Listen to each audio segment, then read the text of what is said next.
we are talking about how Ghana can catch up in the global tech race. Now, over the past few years, we've seen more startups emerge. We know innovation hubs spring up, young people teaching themselves digital skills right from their bedrooms. Clearly, something is really happening. But the big question is that are we moving fast enough? While the world is racing ahead with AI, advanced fintech, and smart digital system, I believe that Ghana is still grappling with some issues here and there, and that's why we're trying to have this conversation this morning.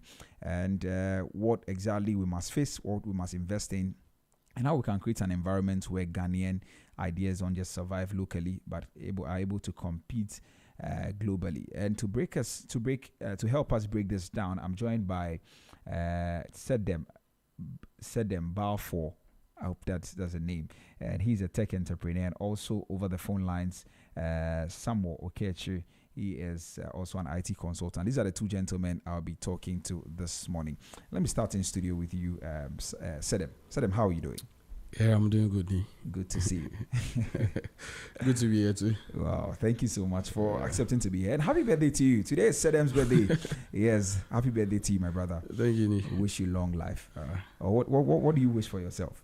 Well, what I wish for myself is quite very much simple and straightforward. I mean, from where I sit, all I wish for myself is for my MVPs to attain like product market fit. Okay. My initiatives. What MVP? MVPs. I mean, solutions I'm building. Okay. Minimum viable products. Right. They should attain product market fit as soon as possible. And then I wish my initiatives get traction, and long after I'm gone, my impact will be remembered. I like that. Long after you're gone, your impact, and I pray that exactly happens for you. Sedem, yes. We wish you long life. We wish you prosperity, and we hope that everything that you wish for yourself comes to pass. And here we say that wish you live beyond 119, so 101. So that is that. Anyway, okay, let me bring in Samuel Okechi into the conversation. He's an IT consultant. Samuel, good morning. Hello, Samuel. Hello. All right, I'm sure we're having some technical challenges there. We'll try and bring Samuel on to join the conversation, and then we can talk about some of the things that we intend to talk about. Now, Sedem, let me start with you. We're talking about tech. You've been in the tech space for some time now. What are some of the things that you're seeing? Where do we actually stand when it comes to the global tech race as a country? Well, just like you rightfully said, I've been in tech for at least more than half a decade. I did CS in University Computer Science, so it's like I don't have a choice. I'm here for life. Right. Yeah, but where do we stand? I think things are actually getting better. If you check the Global Innovation Index, we are top 75. I think currently the data that showed that we are currently somewhere around 43. Yeah, with our innovation index, we rank 43.30 on globally. 100. Yeah, globally. Wow. So which side? I will actually provide when we are. To the end, I'll provide like the sources so that people could check for themselves. Yeah. So in Africa, I think we are keeping up the pace. If you check the market, like the funding market, I think we are number 5, top 5. We have South Africa, then we have Nigeria, we have Kenya, Egypt, and Ghana is now number 5 when it comes to like funding inflow for like startups in Africa. Wow. I'm not trying to say we can't do better. Is it tech startups? No, fundraising in general. Okay. But then in the current space and time, tech is like I always say, tech is a multiplier. Regardless of whatever you are doing, you have a business and you bring in tech to actually help amplify whatever it is you are doing. So one way or the other, most of the startups have tech embedded one way or the other. Right? Exactly. Okay, go ahead. Yeah, so we are actually keeping up the pace. We can actually get better, which I believe we are getting better. I'll be sharing data with you as we are going forward to actually prove to you that things are getting better than it used to be. Right. From internet penetration to funding inflows to businesses that have been built to women or female entrepreneurs and talent pipeline in Ghana. Yeah, it's getting better year on year. So it's getting better. Some people actually say that we're not keeping up the pace, but we are, like you said, we are doing better. I want you to paint a picture of where we were a few years ago and where we are currently? Let's see the progress we've been able to make. All right, sure. Let me give you some data. So 2024, right? We were able to raise 121 million in funding USD. Every figure I mentioned is actually in USD. Right. And that's a 95% increase year on year compared to the year before. That was 2023. Then 2025, that's 9 months from now. We did 120 million in VC funding already. That's 9 months back. The data for the last quarter is not available. I'm hoping, it's 120 already. So definitely to be a little bit over the 121. Maybe not much higher like the 95% year on year that we had like a year before. Right. But yeah, clearly shows that like we are having growth. And then currently, as I said, we rank number 5 when it comes to like cash inflow, capital inflow into the startup markets in Africa after South Africa, Nigeria, Kenya, and Egypt, right? And then internet penetration currently is at 69.9%. And 3 years ago, it was 60%. 10 years ago, guess where it was? 8%. Wow. Exactly. So it might look like things are not moving as fast as we want, which I believe we can actually even do better than we are doing now, because the pace at which we are moving, all honesty, is a little bit slow compared to our competitors. Compare us to Rwanda, and then you realize when we actually set off to pass the startup bill, since 2020 up to now, we've not been able to actually pass it. Yeah, but then, so if we could move a little bit faster when it comes to policy, and providing the necessary infrastructure for people that want to build to be able to build, I think we can actually do better than we are doing. But yeah, for sure, things are getting better. You've checked it. I've just read out the stats. Yeah. Okay, right. So things are getting better from where you sit. Now, you also talk about the fact that we are moving quite slow compared to our competitors on the African continent. Yes, and I like to keep it within the African continent so that we can for context, keep expectations quite low. Yeah.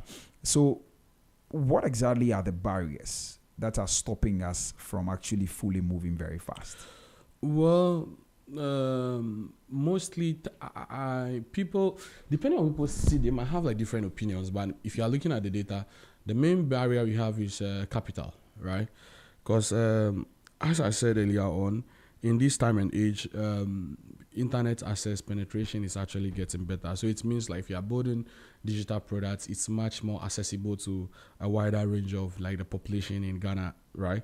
So people could actually use your product. But then we don't actually have funding for like a lot of funding vehicle for like people building stuff. You see, even for people that are raising money, you realize that they have to be in particular circle or have been to a particular school and have some certain connections before they are able to raise money. Beyond that, most of our companies or startups are able to raise money early stages, but the capital they need to actually accelerate growth is hardly ever there. So yeah, capital is actually one of the main things that's actually holding back innovation in Ghana. Yeah. But you were also talking about the fact that we've seen a lot of investments. Yeah, over the years, but it's not enough. It's not enough. And I just like to buttress that point. I did mention that even for people raising money, so in Ghana, you don't have like the capital is not spread wide across. You have like a few companies doing like very high. They are raising like a lot of money, and for if you study the trends, you notice that this type of founders probably are in a particular set of circles. They have access to, I don't want to mention like university names and all of that stuff, but then if you study the data, you realize that people that have been to Ashesi and schools like that are much more able to actually raise funding faster, or mostly you would realize that I think the Ghana Innovation Spark did actually publish a report somewhere. Is it mid this year or last year, where they were actually trying to trace the schools or like the origins of founders that are raising money. One thing that was pretty much dominant is that either these founders actually did their first degree outside Ghana, or they did their first degree in Ghana, but then they did their master's or MBA in an Ivy League in the United States. Clearly painting the picture that access to the circles that can actually facilitate your funding is very important. So you don't have capital that is readily available to anybody that's just innovating. Aside innovating, you need to be in the right cycles to be able to attract the right capital. I see, and that's a big barrier for you guys. Are there any other barriers you want to talk about? For me, I'm focusing on that because again, other people have like as I said, depending on when you stand, your opinions might differ. But in the data, it's not lying. We clearly have like a talent pipeline now. quite a number. Again, it can get better, but then I'm comparing with year on year. As the years go by, the barriers to entry for building, let's say, talents, R&D, access to markets, and all of that stuff have been drastically reduced because data for people like me that are building the digital space, your users or your audience having the necessary tools to access whatever solutions you are building is very, very much important. But then those barriers are slowly being closed. I just told you the penetration is now 69.9%, right? Which was just 8% 10 years ago, right? So it's not easier for people to access like digital product. But one barrier that's also very much important I should touch on is the cost of data in Ghana. Globally, I think the cost of data in Ghana is like 2 to 3 times more, like higher than like the global average cost of data. Like if you compare buying 1 gigabytes of data in Ghana compared to the global average, I think we are like 2 to 3% higher.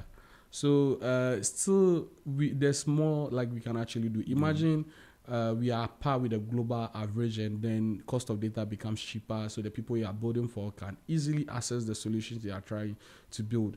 Then penetration will actually increase, and you can build for the wider audience in Ghana.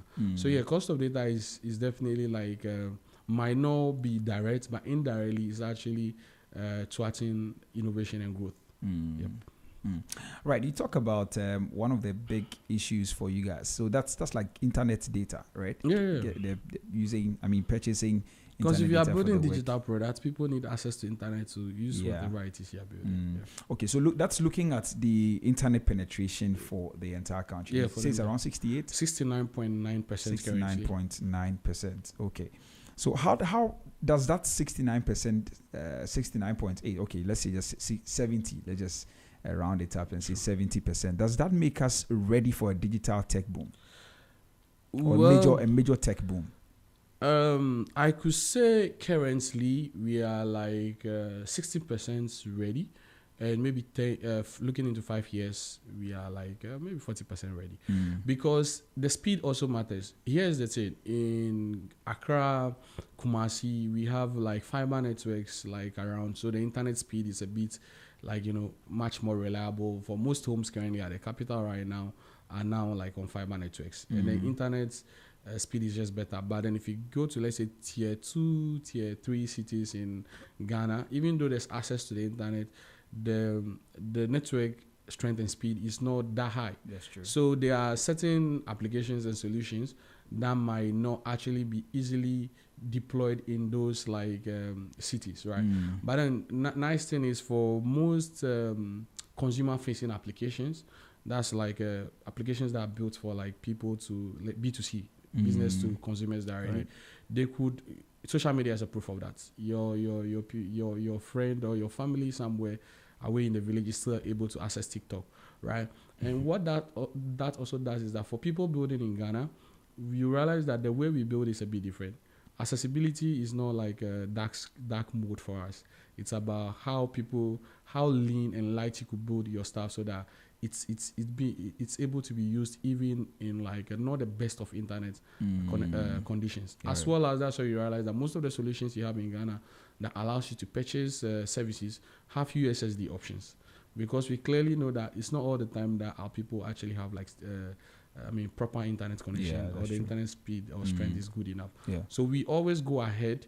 We go further in Ghana to actually build like solutions in USSD format, so that even if you don't have internet access, just with your handset, you should be able to access like core solutions. So if you want to like pay for water in Ghana, pay for ECG, you realize that all those like very important solutions that you need to actually survive have like USSD options. So we are actually innovating and adapting. Right. Yeah. I get it. Innovating and adapting. Hold on for me. I hear Samuel is over the phone lines now. Hello, Samuel. Hello. Hello, Samuel. Okay. Right. I'm still struggling to hear him. I don't know what the problem really is, but we'll try and bring him back on the lines, and then we have the conversation. So you are a tech entrepreneur, but tell me what are some of the solutions that you're beginning to see a lot more people build here in Ghana? Well, I think you agree with me. The most common sector we are currently serving in Ghana is fintech, building for financial solutions. In itself might not be like a bad thing, But then you realize that to everything, moderation is needed. True. Every day you see a new application for fintech being built, and there's not like much innovation in that side. The same things being done: send money, receive money, buy airtime, buy data, pay for this, pay for that. There are a lot of them. So you realize that as the days go, the markets is shrinking. It's not like the market is shrinking in size, but like there are a lot of options for the consumers, which on the consumer side might not be a good thing, because competition in itself it's actually a good thing. But from what I see, I'm hoping that as the days go by, we see solutions that are like being built that like we diversify the problems that we give attention to. One of the reasons which you can actually not blame the entrepreneurs for is because funding. If you check the data for the past, for half a decade now in the sub-Saharan region, this one I'm not only speaking for Ghana, the whole sub-Saharan region, it's easier for companies building or whatever they are building, if there's fintech embedded in there, it's easier for them to actually raise funds, right, than building in other sectors. Quite recently we've had like a few people building the agtech sector, like agritech, building for agriculture, that have raised funds. But you notice that most of these people actually get grants funding and all of that stuff. But like they've not actually raised like substantial amount to actually even counter what has been raised in the financial sector. So I'm hoping going forward, people start building solutions that are moving away from fintech, but maybe have embedded fintech, like build something for agriculture, but there's a fintech embedded in there, because of course money is like very essential for life. So one way or the other, people will still move money or pay for something. But as a business person, as a business as a tech entrepreneur, what are some of the things that frustrates you the most about our ecosystem here in Ghana? Validation is very important for whatever it is that you are building. Like if you are building something, as I said, when you were asking me what do I wish for my birthday, and I said I hope my MVPs actually attain the PMF in the shortest time possible. So PMF is called product market fit. Whatever it is you build, you want to be sure you're building it for, like you find the right audience that are actually willing to pay for whatever it is you're building, because what you are doing is an economic venture. Access to, we don't have like public data, verifiable public data that is easily accessible, that you could actually access and just build for. So for everybody building, they have to find a way to actually, find out some of the basic stuff. In much more advanced countries that they have like open and public data that's verifiable. When I mean verifiable, it's accurate. They can skip some of the the steps and just go forward to actually straight to trying to get PMF. But in Ghana, you need to do a lot of experiments for yourself.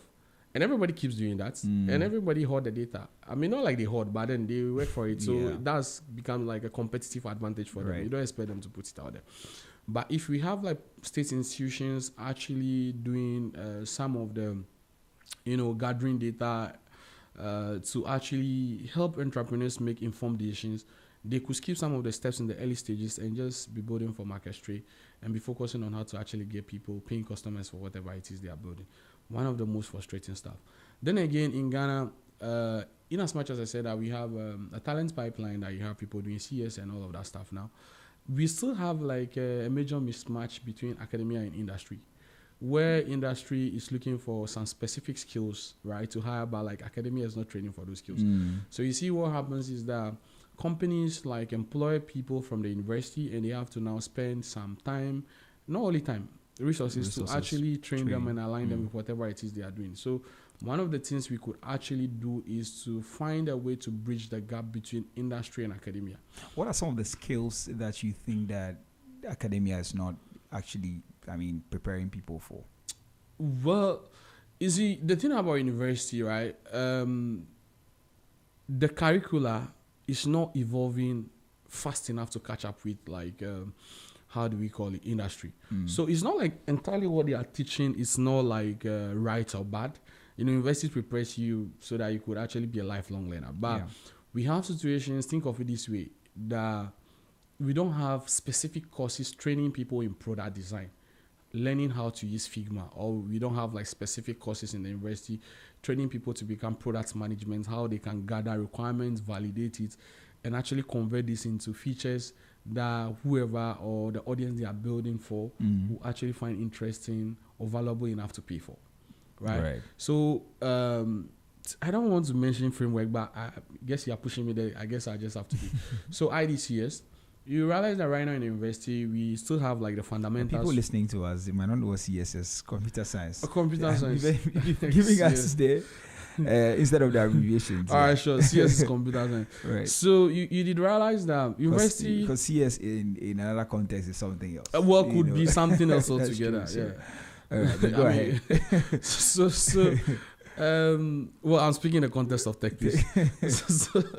So you realize that we have universities teaching frameworks that are not adding up. Like typical example, when I was in the university, we did Java. We are lucky enough to did Kotlin for like a mobile. But then you're out of university and industry has catch on with the Flutter and like other new frameworks, which for everybody that is level-headed could actually pick up quite quickly. Right. But then, they need time to actually pick that up. So when they join companies right after school, that is when they spend that time actually trying to catch up. So imagine we have a way that people in charge of curricular schools are in constant communication with industry, right? Where we can even have like industry, we normally do what we call industry visits. But imagine we do the reverse. Because getting a lot of students go to industry is a very like difficult stuff. But imagine we do the reverse where universities create, like let's say Fridays. We do something in Ghana called Demo Fridays. Big ups to Building Bytes, where every quarter they pick a Demo Friday. One is happening this Friday. So where they pick up like a Friday and then people building stuff come around and demo the things they are building to the audience. So people ask questions and help them, get clarity on what they are building so that they can go back and make changes and then prepare, helping them to actually work towards attaining like product market fit, right?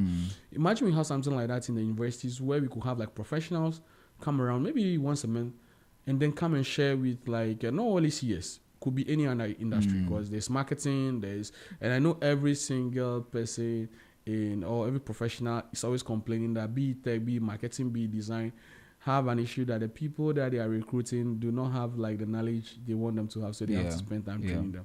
So imagine we have professionals coming in at least once in a while to come and talk about the advancements being made in the professional space and how this could actually be integrated into the learning process. So we are doing much more practical than theory. Theory is very much important as well because it lays the foundations and basis for whatever you are doing practically. But like there are like a lot of options that we can actually explore as a nation to better prepare our people for the job market. It's only a few people that are like forward thinking, people that are like self-starters and proactive enough, that have mentors and maybe have people in the professional space that are actually keeping ahead of the pace. And of course, there are always outliers. So those people are always available. But imagine we have like a plan as a nation towards working on that where we actively and intentionally are making effort to bridge the gap between academia and industry. Because one thing I always, is controversial, but I guess I have to say, I always say that our teachers are paid to teach. They are not paid to learn. So a teacher gets comfortable teaching a particular material, then over time, keeps repeating that over and over without any effort being made. I know they are not the ones responsible for curricula, but I know they make input into that. So if only our system is designed in a way that people that teach are not only appraised or like graded on what they are teaching, but the effort they make to actually, learn new stuff and introduce new stuff into the classroom, that could actually help. I know there are exceptions. As I said, there are always outliers, but we need a plan for the general populace if we are trying to make a stride or progress in that area. So I foresee that this conversation, the time we have for this conversation is not enough. I knew you had a problem with the 1 hour, but no, I don't have a problem. But hold on for me. I think Samuel is over the phone lines now. Hello, Samuel.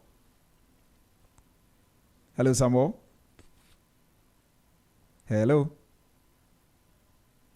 Oh, I'm still struggling to get Samuel to join the conversation. Hello, Samuel. No, I'm still not getting him to join the conversation. Okay, we'll try and see if we can bring him on. But yeah, if you just tune in, this is Business Breakfast on Z101.9 FM with me, Nitra B. Hammond. And this morning we're talking about how Ghana can actually catch up in the global tech race. And my guest I've been talking to already is Sedem Balfour. He is a tech entrepreneur, and he is helping us make sense of what exactly we're talking about this morning. And he said quite a number of things, pointing to some of the gaps that we have in our system. But he says that we're doing quite well compared to our competitors on the African continent. But we have to competitors compared to our past, yes, that's true. Yes, compared to our past, we are doing quite well.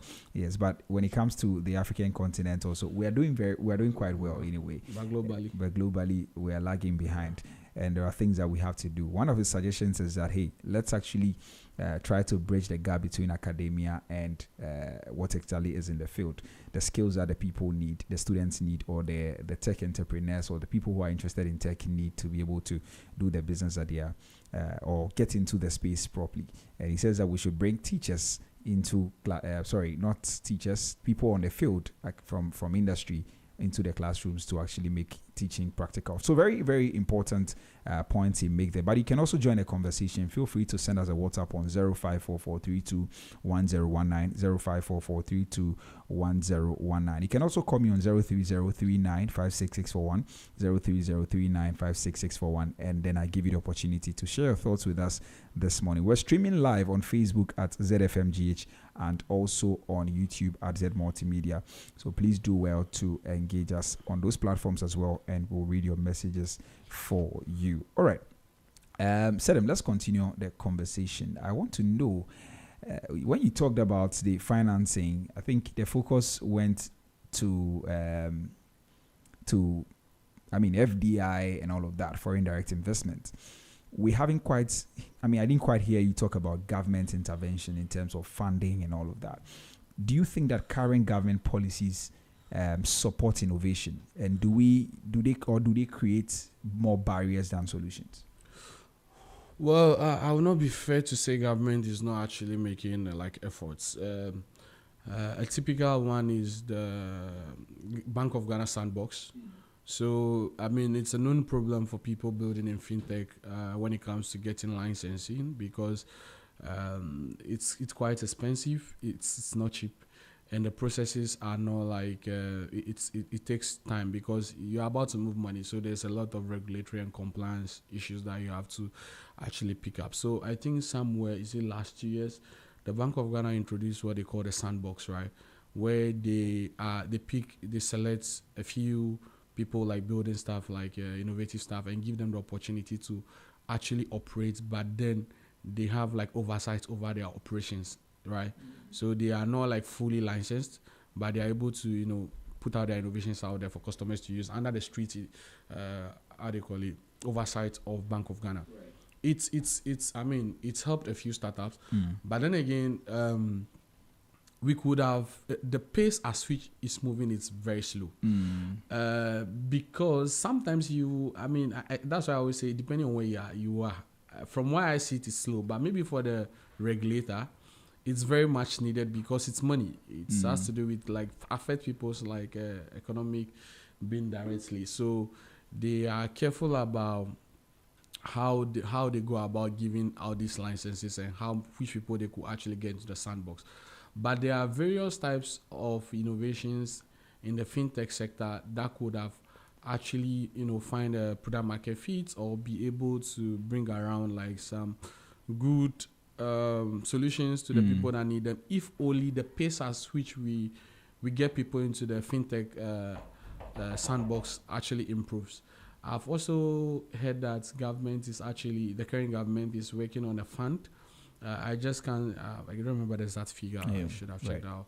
Yeah, that they are working on a fund that will end up supporting so instead of it being getting it from VCs like Patek and from somewhere in the West, or VCs focusing on the Sub-Saharan Africa that are not directly dealing in Accra. Of course, they are actually putting a fund together that could help indigenous builders or people building locally to actually have access to funds. But then again, the pace at which we are moving, if you remember, I said that we are doing well, but then our pace is very slow. Right. I made an example of the startup bill, which started a very long time ago, I think 2020, but up to now still haven't been passed into law. So we are doing, what we are doing is right. The speed at which we are doing it, it's not going to help us. We need to catch up. we need to come up to speed, right?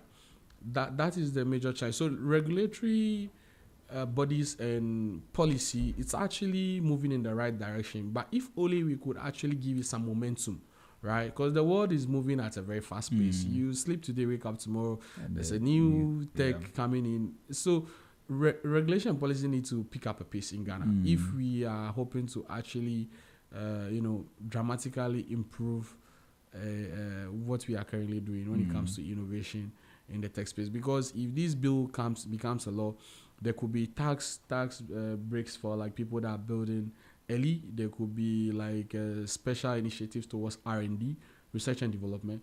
So people are spending much more time into researching, because the only way you can actually find like breakthrough technologies and solution is spending some time researching, right? Yeah. And spending money on development.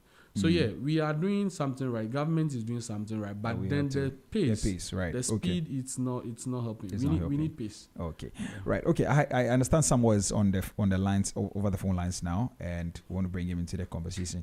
Samuel Okeche is an IT consultant, and he joins us over the phone lines for this conversation. Samuel. Good morning. Can you hear me? Yeah, good morning. I can hear you loud and clearly now. I hope you're well. I'm doing fine. All right. Good morning to the listeners. Good morning, Sedem. Nice listening to you on radio. Sedem didn't hear you. Sedem. So he was actually greeting you. Oh, thank you, Sam. All right. So Sam, let's get into the conversation. We've touched on quite a number of things already, myself and Sedem. But let me also hear from you. Maybe just to set the context as well. So when we talk about the global tech race, I threw the same question to Sedem earlier, but I want you also pick your thought. Where do you think we also stand realistically? Are we keeping the pace? So, like Sedem mentioned, and some of the points you raised, among our peers, we seem to be doing well. But from a global perspective, we have quite a long way to go. When you look at the region, for example, we may seem to be doing much better than a lot of people on the continent.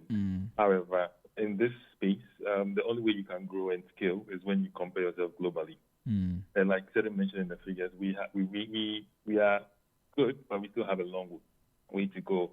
And I would like to balance this by talking about a bit on the infrastructure side. Sure. Sedem mentioned some of the policies as well.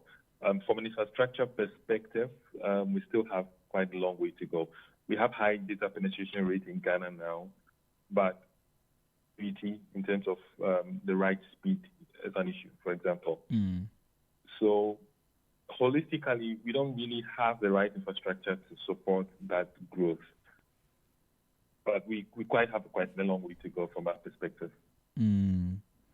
I see. So, Sedem was also talking about the policies. Where do you see that government policies actually support innovation in this country? Yes, government is trying its best. They're doing to some extent. Government is doing it by coming up with policies that will help innovation in Ghana. But I still think we have quite a long way to go. For example, the change rate in IT is so fast that we need the policies to catch up with it also. We need the right policies that will support entrepreneurs in their growth rate to make it easier for them to have funding, get the skills, get everything done. So government is doing its bit, but I believe we could do better. I'll give you an example. We all see today as India as a global hub. What are they doing differently? They have the people, the means. What are they doing differently that we can also do here? Policies can come from a business perspective, but also not just that. If you add education, for example, how do we ensure that our schools have the right curriculum? The rate of change of IT, from 2010 till now, we've seen cloud computing move to all the way to AI. How do we ensure that these things go deep into our curriculum, not just at the university level, but at the foundations, very fast enough so everybody can catch up? The thing with IT is that you don't have to start from the basics. You can just catch up where it is and build on it and move fast. All right. Recently, we've seen quite a number of people. Sedem is in the business aspect of it, so he understands basically how difficult it is to get skills and train people, or the right people trained with the right skills. But you'll be surprised to note that since we have people who have access to internet and they don't know how to get there, they end up doing what we call sakawa. It's very common in the industry. So basically, if you could mentor these people, show them how to make money in the right space, they become better. So all these guys who are doing cyber fraud and other things would be mentored and show the right thing from scratch, and they can channel that energy into something productive that raises Ghana on our index in the IT space. So the policy is good, policy is happening, but basically we still have a long way to go. Right. So then, what one policy do you think? I mean, one policy change do you think can make the biggest difference in the tech space? I mean, tech business space today. Well, not policy per se, but like the startup bill, as I was talking about. Yeah, the moment that bill is passed into a law, I see a lot of things actually becoming accelerating very fast, because then the barrier of entry for young people building, there will be structures in place when people start building. Right off the bat, I think there will be a few years for tax break. So when someone start building, they wouldn't be afraid to actually be compliant right from the first stage, right? Because then they could actually register a business and they are compliant because they have some break to actually focus on perfecting whatever solution it is they are building, right? That same policy will increase investor confidence. So it's easier for investors to actually come in and actually pour money into whatever it is that we are having down here. So the policy brings the law, and the law brings like structure, right? Then the structure actually help like whoever is building to actually be able to build faster and scale. Just like someone would mention, like in tech, what we do, scaling is very much important. Right. If you're actually going to achieve proper results. So I personally am looking forward to government moving very fast so that the startup bill can be passed into a law. Yeah. Okay. Now, one of the major things we've spoken about is money. Yeah. You know, apart from that or beyond that, what do startups in Ghana need? Would you talk about market access and some of these other things? Well, I think in every other thing or every other profession, we always advise people to have people they look up to, like mentors per se. In Ghana, you don't have a lot of people that have built successful businesses sharing their stories. And stories are very much important, right? Stories, to me, are even much more important than statistics. What people believe is possible is very important. You can only attain the goals you think or believe is achievable or is within reach, right? So just like someone mentioned about young people engaging in illicit activities on the internet, that is what is being shown to them on a regular basis. How many times do you find people that are successful building like businesses or tech ventures in Ghana willingly, in the public sharing their wins and their losses? It hardly ever happens, unless of course you are privileged enough to be in certain circles and you have access to these people. So mentorship in building itself is very important, because think about it this way: if you are speaking or you are talking to people that have actually built businesses, they are able to share their mistakes with you. So there are some mistakes that you are able to avoid early on, right? So it helps you actually move faster. So from where I see it, I know Building Byte is doing a very good job with their podcast, and we have a few podcasts like Peswa right now that are engaging people that are building and sharing their stories to encourage other founders. But I'm also appealing to people building and people that have built successful businesses that they should use the new media to actually share their stories, the success and the wins. Because not only does those stories actually motivate the next builder, it also paints the accurate picture of what is happening in our ecosystem to external investors for them to come in. So if a story is interesting enough, somebody like, okay, I don't know these guys are doing this here. I don't know they put in this much effort. I don't know they have these processes to attain this. Right. Let me get down and try to understand them and see how best we can actually help. So stories are very much important. Very important. Yeah. So we need to share more stories. Mentorship and sharing of stories for you. And let me bring some more back into the conversation. So Samo, you heard Sedem talk about mentorship and all of that. Do you have anything to say to that? So, like Sedem mentioned, you hardly find people sharing their stories openly. And one major thing which, as an individual, I have benefited from and lacks in my system is a structured mentoring system. To be able to get up there, you need somebody who has been there to guide you along the way. And it's very important that in our tech ecosystem, we create opportunities for us to be able to mentor the upcoming youth. Right. Once you spend time with them, guide them on every step, it builds their confidence, it helps them build, it gives them a better picture. One thing which I suffered many years ago when I started my career in IT is where to go. You have so many options, technologies presented to you, and you find it difficult to focus on what's important. It's good that we give the youth that clarity and help them build the right skills. And once one person is able to build 10, those 10 will build 100, and then we can continue to grow and have the right skills. So mentorship is very key. Very important. All right. Okay. So if there are some young people listening to us this morning, what do you think are some of the skills that they need to be paying attention to if they want to stay globally competitive? Samuel. Very, very, very interesting question and a very good one.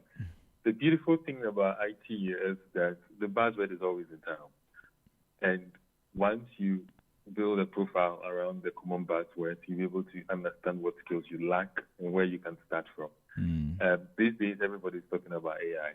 But when you ask, but the biggest question let's say every organization talks about is where do we start from? Nobody really understands what the skills are, where do we start from, what the policies are, what can I use AI? So basically, everybody needs to build. First of all, they say you need to have an interest in the area you want to. Look at your profile, key places you want to go. There's so many areas in IT, AI, cloud computing, cybersecurity. You really need to study yourself, find out the area in IT you think you can focus on, and then develop a roadmap that will fit that individual or yourself. Sadam, do you have anything to add to that? Well, what I can add is that there are like pathways for you if you are not even like doing a CS degree right now. ALX has been doing like quite a very good job, and I know there's Co-Train and a few other like boot camps that have actually created courses specifically for like fields that are currently trendy in tech. Yeah, so you could just go to their websites, or ALX have a hub at airports that you could actually walk into and ask questions and get guidance. A few senior high students actually got scholarship to ALU, African Leadership University, because they joined their pathway program. So the pathway program is still open to people that have just completed the senior high. So it's a few months, you do some courses, take some tests and assessment, and those that emerge actually get scholarship to attend university for free. And those that didn't get a scholarship have access to courses and other stuff that they can actually learn and make something economically for themselves. So you should check out this stuff. All right. Okay, I think this conversation has been a solution-focused conversation. We've tried to highlight some of the things that we need to do as and when we move on in this country. But maybe my last question to all of you, and I'll pick your thoughts on these ones, and then we can go. I'll start with Samuel. Now, Samuel, tell me, why do many tech talents actually leave Ghana, and what can we do to get them to stay? Sedem is laughing. Hello, Samuel. Yeah. Yes. So many of our tech talents actually leave the country. Why do they leave, and what can we do to get them to stay? All right, thank you, Nick. So I think it's not even about making them stay. It's about building the right infrastructure and ecosystem. It's very common for you to see Ghanaians go out there and excel, but you put the same person in Ghana and they might struggle to survive. It's because of the environment and the ecosystem and opportunities available. I personally believe that we don't really need to prevent people from staying, but we need to make our tech ecosystem so attractive that it rather brings people back. It gives people the opportunity to grow and to develop. And once we do these things, we see more people staying rather than leaving. This week, I had a chat with a friend who was a tech entrepreneur, or we call the global trotter. So he works remote. And one of the challenges he was going through was finding a spot in Ghana where he could work consistently and make sure he has access to electricity, consistently reliable data. Once we build the right infrastructure, the right policies, it will be a reverse. You find Ghana attracting tech workers and tech people who are looking for a cheap place to live, where they can enjoy life, spend their Christmas, and still have access to the basic infrastructure services in the tech space. So if we do the basics right, the infrastructure right, we'll attract the right talent and people will stay. Okay. Right. Salim. Stephen is actually Samuel is very spot on. Right. Because then you can't stop people from leaving. Intelligent people and people that are driven will always gravitate towards opportunities, right? So if you create a right environment, of course, people are not leaving because they just want to live. They are living because they want to, build a life for themselves. Right. They want to go to places that support their dreams. They want to position themselves because if you are closer to the money, then the funding becomes easier. I mean, an entrepreneur in SF is high likely, San Francisco is highly likely to actually raise money at a very faster pace than someone that's based in Ghana. So as someone rightfully said, if we create the right ecosystem, that we have the right ambience for people that are willing to build on a global stage. Yeah, we even have people coming down here because now in tech, good thing, people work remotely. They don't have to be aware they are to work. They could be anywhere and work globally.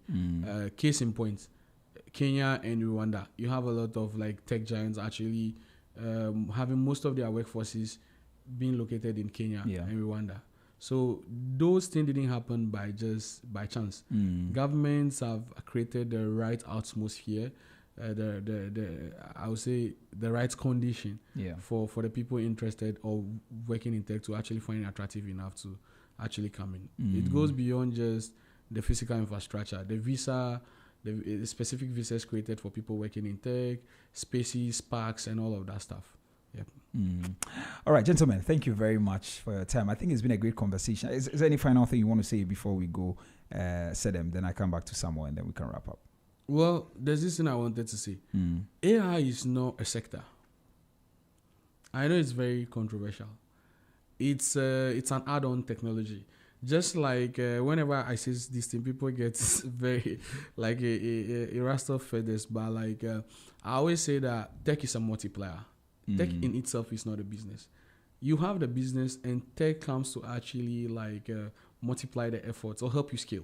Right. Same thing with AI. Eventually, along the line, AI will be embedded in almost all of the tools and solutions that we are using. So everybody that have the opportunity or have the ability to learn should actually take advantage and learn. Because it's not like a sector in itself that you say, okay, this is fintech and AI like a sector or like agri-tech. Right. Eventually, every other solution will have an AI capability being an add-on to make it actually easy for users to use. So keep that. That's the last word I want to say. Right. Yeah. Just like IT, yeah? I mean, people didn't pay attention to those things, and today they are struggling. Here we are. Yeah. Right. Okay. Samuel, maybe your final words, and then we can go. Yes, me. So my final point on how we can catch up in this global race. So basically, Ghana is not far behind. We are not too far from the rest of the world. The challenge is that our policies and procedures making us move very slowly. If we could move faster than our peers, move faster, in a few years, the next 10 years, we'll be among the top globally. Thank you. All right. Okay. Gentlemen, thank you so much for your time. I'm really grateful that you came. I think it's been a great conversation and I've enjoyed myself, learned a lot. I hope we can have this conversation again and again. But thank you very much, Sedem, for coming in studio.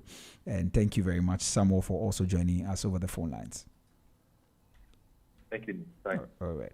Okay, so those were my guests. Sedem Balfour, he is a tech entrepreneur. He joined me in studio. And also Samuel Ketchery, he's an IT consultant. He joined me over the phone lines. And that's how we wrap up today. We've talked about what we must fix as a country, what we must invest in, and how we can create that environment where Ghanaian ideas don't just survive locally, but actually compete globally. And I think it's been a great conversation. If you missed any part of it, you can visit our social media platforms. On Facebook, we're at ZFMGH, and also on YouTube at Z Multimedia.